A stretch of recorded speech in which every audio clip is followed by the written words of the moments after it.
গাজীপুর জেলার বরিষ্ঠ চালিত সিএনজি সব মালিক শ্রমিকরা একখানে হয়েছে একটা কারণে, কারণ আমরা অনেক অত্যাচারিত, আমরা জুলুমের হাত থেকে বাঁচতে চাই।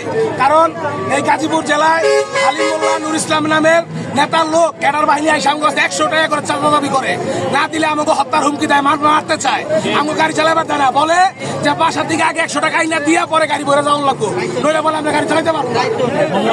আমাদের দাবি হইল একটাই, আমাদের গাজীপুরের গাড়ি গাজীপুর জেলার ভিতরে চলতে হবে।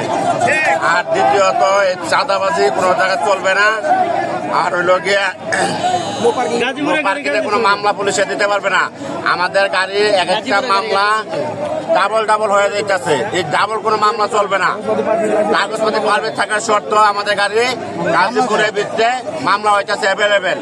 পুলিশের অত্যাচারের জন্য আমরা গাড়ি রোডে চালাইতে পারতেছি না, মাজন ড্রাইভারেরা খুব কষ্টে আছে। এর জন্য এই শুরু একটা গাড়ি এর ভিতরে 3,000 টাকা মামলা দেয়, 3,000 টাকা মামলা ডাবল হয়ে 6,000 টাকা হয়ে যায়। তাহলে এইভাবে হলে তাহলে আমরা মাজন ড্রাইভার কিভাবে চলবো?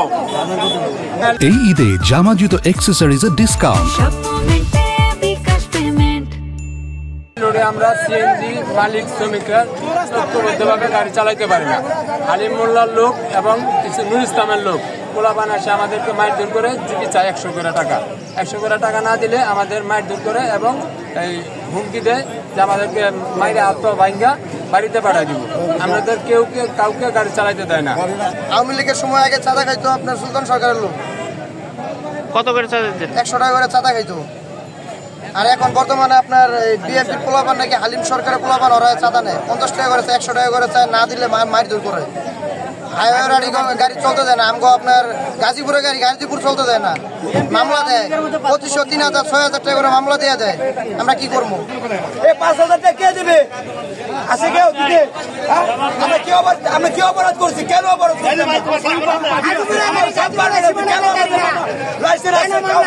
চাঁদাবাজি চলবে না, চলবে না, চলবে না।